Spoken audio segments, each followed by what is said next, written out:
आज की एक्सप्लेनेशन शुरू करने से पहले यदि आप लाइव गेमिंग देखना पसंद करते हो तो मेरे गेमिंग चैनल को सब्सक्राइब करना ना भूले, क्योंकि मैं बहुत ही जल्द लाइव स्ट्रीम करने वाला हूँ जहाँ पर मैं अलग अलग तरह की गेम की लाइव स्ट्रीम करूंगा।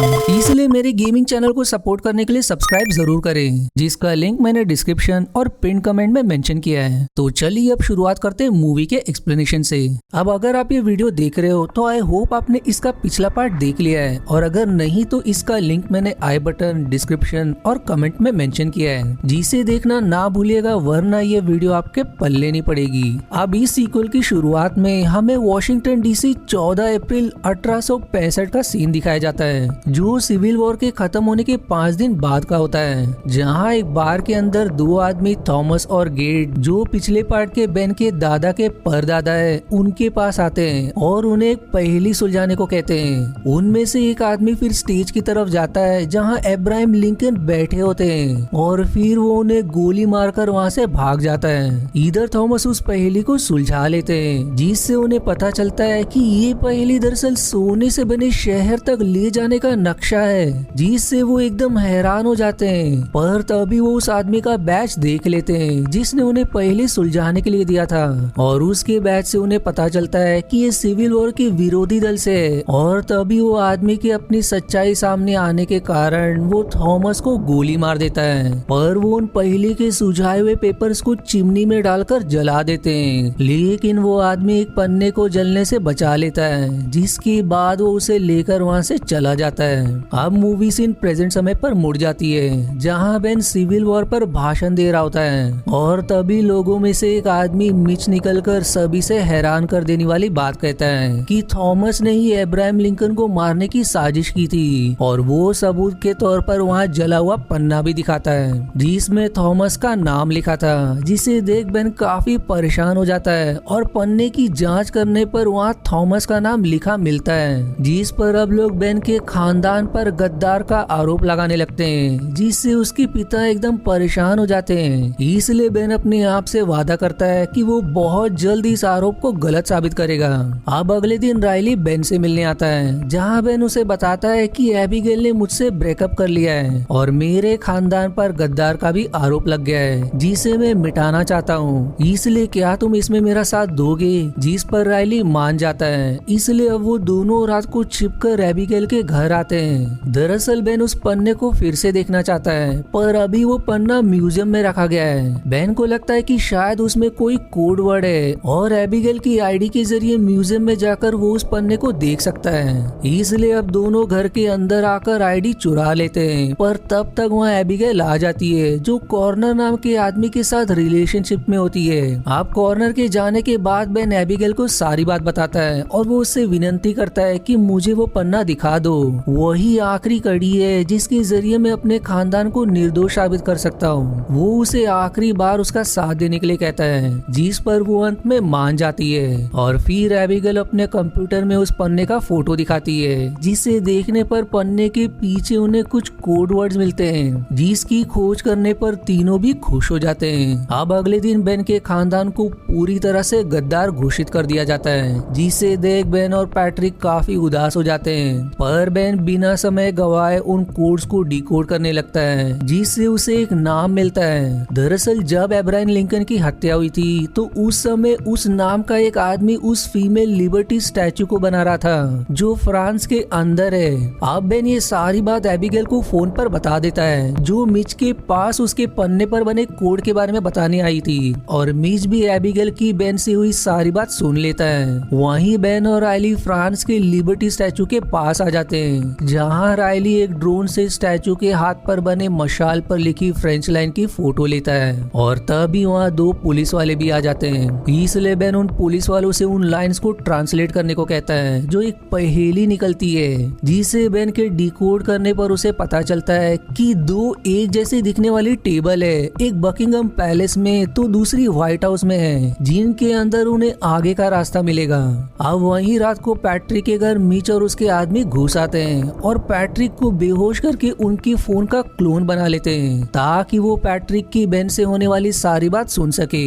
इसके बाद अगले दिन पैट्रिक बेन को फोन करके कल रात हुई घटना के बारे में बताते हैं, जिस पर बेन इतना ध्यान नहीं देते। पैट्रिक फिर उनसे पूछते हैं कि तुम अभी कहाँ हो, जिस पर बेन कहता है कि मैं अभी लंदन में हूँ और बकिंगम पैलेस जा रहा हूँ। वहीं ये सारी बात मिच भी क्लोन फोन से सुन लेता है। इधर राइली बकिंगम पैलेस के बाथरूम में जाकर सारा कैमरा हैक कर लेता है और बेन अपने ऊपर शराब लगा लेता है ताकि गार्ड्स उसे पकड़कर पैलेस की बेसमेंट में ले जाए। फिर तभी वहाँ एबिगेल भी आ जाती है जो ये कहती है कि मैं यहाँ तुम्हारी मदद करने आई हूँ। इसलिए बेन उसे फिर से अपनी टीम में शामिल करके एक्टिंग करके उससे लड़ने लगता है। वहीं एबिगेल भी बेन का नाटक समझ जाती है और वो भी उससे लड़ने लगती है ताकि गार्ड्स उन्हें पकड़कर बेसमेंट में बंद कर दे और इनकी ये योजना सफल हो जाती है और फिर गार्ड्स उन्हें कुछ समय के लिए बेसमेंट में बंद कर देते हैं। अब राइली बेसमेंट का एक दरवाजा हैक करके खोल देता है, जिसके बाद बेन और एबिगेल लिफ्ट के जरिए महारानी के कमरे में आ जाते हैं और वहां रखे टेबल की जांच करने लगते हैं जिसमें एक लॉक होता है। वहीं फिर उन्हें टेबल बनाने वाली कंपनी का नाम भी मिलता है। अब राइली जब उस नाम को सर्च करता है तो उसे पता चलता है कि ये कंपनी तिजोरी बनाती है। इसलिए बेन अब अपने शातिर दिमाग का प्रयोग करके टेबल के लॉक को समझकर उसे खोल लेता है, जिसके अंदर से उन्हें एक लकड़ी का टुकड़ा मिलता है जिसे देखकर उनकी खुशी का ठिकाना नहीं रहता। जिसके बाद राइली फायर अलार्म बजा देता है जिससे पैलेस में भगदड़ मच जाती है और इसी का फायदा उठाकर तीनों पैलेस से बाहर आ जाते हैं। जहां बेन की नजर मिच पर पड़ती है जिससे वो समझ जाता है कि ये सोने के शहर के पीछे पड़ा है। वहीं उन्हें मिच को राइली के हाथ में वो लकड़ी का टुकड़ा भी दिख जाता है, इसलिए उसके आदमी उस पर हमला कर देते हैं। पर बेन और बाकी एक कार को चुराकर वहां से भागने लगते हैं। बेन अब एबिगेल से कहता है कि तुम्हारे फोन में कैमरा है, लेकिन वो कहती कि मेरा फोन भगदड़ में टूट गया। इसलिए फिर बेन लकड़ी को अपने मुंह के पास रखकर ट्रैफिक सिग्नल तोड़ देता है, जिससे उसकी फोटो ट्रैफिक सिग्नल पर लगे कैमरा पर खींच जाती है। और फिर बेन राइली को उस फोटो की एक कॉपी निकालने को कहता है, जिसे राइली हैक करके निकाल लेता है। जिसके बाद बेन उस लकड़ी के टुकड़े को पानी में फेंक देता है, जिससे मिच के साथ ही पानी में कूदकर उस लकड़ी को निकाल लेते हैं और वहीं बेन और बाकी तब तक वहां से निकल जाते हैं। आप सभी पैट्रिक के घर आते हैं, जहां बेन उन्हें लकड़ी के टुकड़े की फोटो दिखाकर सवाल करता है कि इसमें क्या लिखा है, जिस पर वो कहते हैं कि इसमें उसी सोने के शहर तक जाने का रास्ता है, लेकिन मैं इसे अच्छे से नहीं पढ़ सकता। इसे ठीक से तुम्हारी माँ एमिली ही पढ़कर बता सकती है। इसलिए सभी तुरंत एमिली के पास आ जाते हैं, जहाँ वो लकड़ी पर लिखी लिखावट को पढ़कर बताती है कि इसमें एक पहेली है, जिसके अनुसार एक पक्षी का दिल तुम्हें आगे बढ़ने का रास्ता दिखाएगा, पर ये सिर्फ आधी पहेली है, तुम्हें इसके दूसरे हिस्से को ढूंढना होगा। इसलिए अब सभी व्हाइट हाउस के लिए निकल जाते हैं, जहाँ कॉर्नर व्हाइट हाउस में काम करता है। इसलिए एबिगेल उसे प्रेसिडेंट की टेबल दिखाने को कहती है, जिस पर वो उन्हें वहाँ लेकर आ जाता है, जहाँ एबिगेल अपनी इयररिंग गुम जाने का बहाना करती है, जिसे एबिगेल और कॉर्नर ढूंढने लगते हैं। और तब तक मौका देखकर बेन टेबल के लॉक्स खोलता है, पर दुर्भाग्य से उसे वहाँ दूसरा लकड़ी का टुकड़ा नहीं मिलता। पर फिर उसे वहाँ एक सिंबल दिखाई देता है, जिसकी फोटो लेकर वो बाहर आता है, जहाँ फिर राइली वो फोटो देखकर कहता है कि ये सिंबल प्रेसिडेंट की सीक्रेट किताब का है और जो भी प्रेसिडेंट बनता है वो ही वो किताब पढ़ सकता है, क्योंकि उसमें सारी कॉन्फिडेंशियल बातें लिखी होती है। इसलिए बेन अब प्रेसिडेंट का ही अपहरण करने की योजना बनाता है ताकि उनसे किताब के बारे में पूछा जा सके। पर ये सुनकर सब हक्का बक्का रह जाते हैं, क्योंकि एक प्रेसिडेंट का अपहरण करना बहुत बड़ा जुर्म होगा। पर बेन अपने परिवार पर लगे इल्जाम को हटाने के लिए ये जोखिम लेने के लिए भी तैयार हो जाता है। वहीं दूसरी तरफ प्रेसिडेंट के जन्मदिन के लिए एक अच्छे होटल के बारे में पता लगाया जा रहा था, जिस दौरान बेन अपने प्लान के अनुसार सारे होटल्स को बुक कर लेता है और सिर्फ एक होटल छोड़ देता है। इसलिए प्रेसिडेंट को उसी होटल में अपना जन्मदिन मनाना पड़ता है। अब पार्टी वाले दिन बेन प्रेसिडेंट से कैसे तो मिलकर उन्हें एक नक्शा दिखाकर कहता है कि यहाँ से थोड़ी ही दूर एक गुप्त सुरंग है, जिसे जॉर्ज वॉशिंगटन ने ढूंढा था, पर इसमें कितनी सच्चाई है कोई नहीं जानता। अगर आप चाहते हो तो हम वहाँ जाकर देख सकते हैं। अब प्रेसिडेंट को भी ऐसी जगह देखना पसंद होता है, इसलिए वो जिज्ञासा में आकर कुछ गार्ड्स और बेन के साथ उस गुफा के पास आते हैं। पर चालाकी से बेन प्रेसिडेंट को एक कमरे में बंद करके कहता है कि मैंने आपका टेबल देखा, वहाँ वो लकड़ी का टुकड़ा नहीं था, पर उस टुकड़े के बारे में प्रेसिडेंट की सीक्रेट किताब में लिखा है, इसलिए मुझे बता दो कि वो किताब कहाँ है। जिस पर प्रेसिडेंट कहते हैं कि मैं तुम्हें उस किताब के बारे में नहीं बता सकता। पर बेन उनसे कई बार विनती करता है कि मैं उस सोने के शहर को ढूंढकर अपने खानदान को निर्दोष साबित कर सकता हूँ। जिसकी बातों पर विश्वास करके अब प्रेसिडेंट कहते हैं कि वो किताब लाइब्रेरी ऑफ कांग्रेस में है, जो उसे कुछ कोड्स भी देकर कहते हैं कि उस किताब का पेज नंबर 47 भी एक बार देख लेना। और फिर वो बेन से वादा लेते हैं कि इसके बारे में किसी को भी पता नहीं चलना चाहिए। जिसके बाद बेन प्रेसिडेंट का धन्यवाद करके उन्हें उस कमरे से बाहर निकालकर अपने दोस्तों के साथ लाइब्रेरी ऑफ कांग्रेस पहुंच जाता है। आप सभी प्रेसिडेंट द्वारा बताए गए कोड के अनुसार किताब ढूंढने लगते हैं और उन्हें वो किताब मिल भी जाती है, जिसमें उन्हें उस दूसरे टुकड़े का फोटो मिलता है और उसमें ये भी लिखा होता है कि इस टुकड़े की फोटो इस किताब में लगाकर उस लकड़ी के टुकड़े को रशमोर के पहाड़ों में नष्ट कर दिया गया, ताकि किसी और को सोने के शहर के बारे में पता ना चल सके। और तब तक वहाँ पुलिस भी आने लगती है, इसलिए बेन तुरंत पेज 47 का भी फोटो लेकर वहाँ से निकल जाता है और पैट्रिक को दूसरे टुकड़े की फोटो उनके फोन में भेजकर कहता है कि इसे माँ के पास ले जाओ, जो इसका अनुवाद निकाल लेंगी। पर वहीं चालाक मिच के क्लोन फोन में भी वो फोटो आ जाती है। इधर रायली और एबिगेल दोनों गाड़ी में बैठकर उसकी बूट खोल देते हैं, जिसमें बेन पुलिस से बचते हुए उस बूट में बैठ जाता है। जिसके बाद तीनों वहाँ से निकल जाते हैं। वहीं अब मिच एमिली के पास आकर कहता है कि अभी यहाँ पैट्रिक आएंगे,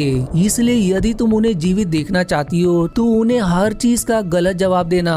और इतना कहकर वो अपने कमरे में छिप जाती है। फिर तभी वहाँ पैट्रिक आ जाते हैं, इसलिए एमिली उन्हें कुछ हिंट देकर पहली बताती है और फिर उन्हें वहाँ से जाने को कह देती है। जिसके बाद पैट्रिक वहाँ से चले जाते हैं। वहीं मिच एमिली को लेकर अपने साथियों के साथ रशमोर आ जाता है और तभी वहाँ बेन भी अपने दोस्तों के साथ आता है, क्योंकि बेन ने वो हिंट वाली पहेली भी सुलझा ली थी। और अब मिच कहता है कि मेरे पास पूरी पहेली है, इसलिए मैं चाहता हूँ कि तुम मुझे भी अपने साथ लेकर उस खजाने तक ले जाओ, वरना मैं तुम्हारी माँ को मार दूंगा। जिस पर बेन कहता है कि फिर मेरी भी एक शर्त है कि तुम्हें अपने सभी साथी और हथियार यही छोड़ना होगा। जिस पर अंत में मिच को मारना ही पड़ता है। और अब सभी पहाड़ के ऊपर आ जाते हैं, जहाँ मिच सभी को वो पहेली बताता है कि बिन बादल के बरसात होगी और पक्षी का दिल तुम्हें रास्ता दिखाएगा।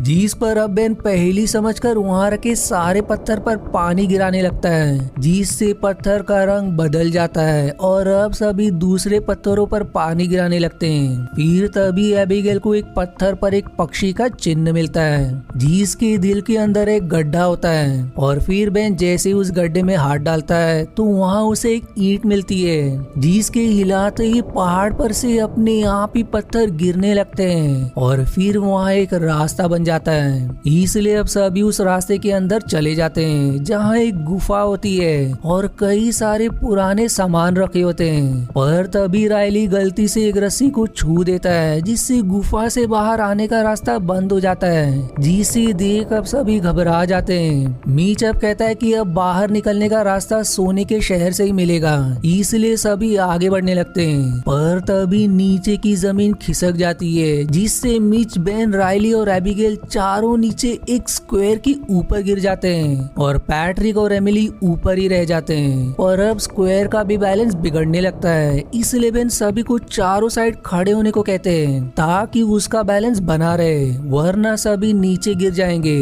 और तभी उन्हें वहाँ एक सीढ़ी भी दिखाई देती है, जो थोड़ी ऊपर होती है। जिस पर फिर बेन कहता है कि हम में से 3 एक तरफ हो जाएंगे, जिससे सीढ़ी की तरफ के स्क्वायर का हिस्सा ऊपर हो जाएगा, जिससे एक समय पर एक इंसान सीढ़ी पर चढ़ सकता है। पर मीच सबसे पहले खुद को आगे कर लेता है, इसलिए बाकी एक तरफ हो जाते हैं। और फिर मीच रस्सी पकड़कर लटक जाता है, लेकिन वो सीढ़ी भी काफी कमजोर होती है, पर वो जैसे तैसे ऊपर चढ़ ही जाता है। इसके बाद अगली बारी एबिगेल की होती है और वो भी सीढ़ी से ऊपर चढ़ जाती है। पर तभी वो स्क्वायर भी टूटने लगता है, इसलिए तुरंत रायली भी रस्सी से ऊपर चढ़ जाता है और बेन का वजन उठाने के लिए वो एक मूर्ति को स्क्वायर पर फेंकता है। पर तभी देखते ही देखते स्क्वायर भी टूट जाता है, लेकिन समय रहते बेन ऊपर चढ़ने में सफल हो जाता है। आप चारों वहाँ से आगे बढ़ने लगते हैं और सभी एक ऐसी जगह आ जाते हैं जहाँ चारों तरफ से पानी झरने जैसा बह रहा होता है। फिर तभी उन्हें वहाँ एक पहिया दिखाई देता है, जिसे मिलकर सभी घुमाने लगते हैं और उसके घूमते ही पानी बंद हो जाता है। जिसके बाद सभी जहाँ से पानी गिर रहा था उस रास्ते से अंदर जाते हैं और आगे बढ़ते हुए वो सोने के शहर में पहुंच जाते हैं, जिसे देख सभी की खुशी का ठिकाना नहीं रहता क्योंकि वो पूरा तहखाना सोने से भरा हुआ था। फिर तभी वहाँ पैट्रिक और एमिली भी पहुंच जाते हैं, जिन्होंने भी सोने के शहर में आने का दूसरा रास्ता ढूंढा होता है। जिसके बाद मिच बेन से रिवील करता है कि मुझे माफ कर दो, मैंने ही तुम्हारे खानदान का नाम बदनाम किया, पर यही एक रास्ता था जिससे मैं शहर को ढूंढ सकता था ताकि तुम्हारे खानदान की तरह मेरे खानदान का भी नाम इतिहास में दर्ज हो जाए, क्योंकि उस जले हुए पन्ने को निकालने वाले कोई और नहीं बल्कि मेरे दादा के परदादा थे। पर तभी देखते ही देखते चारों तरफ से पानी बहने लगता है, इसलिए सभी वहाँ से बाहर निकलने का रास्ता ढूंढने लगते हैं। और अब बेन कहता है कि हम वहाँ से जाएंगे जहाँ से पानी आ रहा है, इसलिए सभी नीचे उतरकर आगे बढ़ने लगते हैं। और नीचे आने पर उन्हें एक और पहिया दिखाई देता है, जिसके घुमाने पर वहाँ एक दरवाजा खुलता है, पर इसके लिए एक इंसान को उस पहिए को घुमाए रखना होगा, तभी दरवाजा खुला रहेगा जिससे बाहर जाया जा सकता है। पर वो उस दरवाजे के नीचे लकड़ी रखकर उसे खुला भी नहीं रख सकते थे, क्योंकि अगर वो ऐसा करेंगे तो सारा पानी दरवाजे के बाहर आ जाएगा, जिससे सभी डूब जाएंगे। इसलिए मीच अपना बलिदान देते हुए उस पहिए को घुमाए रखता है और सभी को दरवाजा से बाहर जाने को कहता है। और आखिर में बेन के जाते समय वो उससे कहता है कि इस खजाने को ढूंढने का क्रेडिट मेरे खानदान को भी देना, जिस पर बेन उससे वादा करके दरवाजे से बाहर आ जाता है। जिसके बाद मिच अंदर ही रहकर पानी में डूब जाता है। वहीं सभी को गुफा से बाहर आने का रास्ता मिल जाता है, पर बाहर आते ही पुलिस वाले बेन को पकड़कर प्रेसिडेंट के पास लेकर आते हैं। लेकिन प्रेसिडेंट पुलिस वालों से कहते हैं कि मैं उस गुफा के अंदर फंस गया था और बेन ने मुझे वहां से बाहर निकालने में मदद की, इसलिए बेन पर प्रेसिडेंट के अपहरण करने का आरोप हट जाता है। और वहीं प्रेसिडेंट अब बेन के खानदान पर लगा गद्दार का आरोप हटाकर उन्हें सिविल वॉर का हीरो घोषित कर देता है, जिसे देख बेन खुश हो जाता है। जिसके बाद बेन कहता है कि इस शहर को ढूंढने का क्रेडिट मिच और उसके खानदान को भी मिलना चाहिए, क्योंकि उसने हमारी बहुत मदद की। जिस बात के लिए प्रेसिडेंट मान जाते हैं और फिर वो बेन से सवाल करते हैं कि क्या तुमने उस किताब का पेज नंबर 47 देखा, जिस पर बेन कहता है कि हाँ मैंने उसे देखा, मैं वो कर सकता हूँ, पर हमें ये नहीं बताया जाता कि उस पेज नंबर पर क्या लिखा था। हो सकता है कि इसकी जानकारी हमें मूवी के अगले सीक्वल में मिले, पर दुर्भाग्य से अभी तक वो रिलीज ही नहीं हुआ है, इसलिए ये जब रिलीज होगी तभी हमें पता चलेगा कि आखिर इससे भी बड़ा खजाना कहाँ छिपा है। अब मूवी के आखिरी सीन में एबिगेल और बेन दोनों फिर से रिलेशनशिप में आ जाते हैं। वहीं रायली को भी उसकी कार मिल जाती है, जो टैक्स ना भरने के कारण जब्त कर दी गई थी, और फिर वो उस कार को खुशी से चलाने लगता है। और इसी हैप्पी एंडिंग के साथ ये मूवी यहीं समाप्त हो जाती है। आशा है आपको मेरी एक्सप्लेनेशन पसंद आई। यदि हाँ तो प्लीज वीडियो को लाइक करना और चैनल को सब्सक्राइब करके सपोर्ट करना ना भूलें। मिलते हैं अगले एक्सप्लेनेशन वीडियो में, तब तक के लिए धन्यवाद दोस्तों।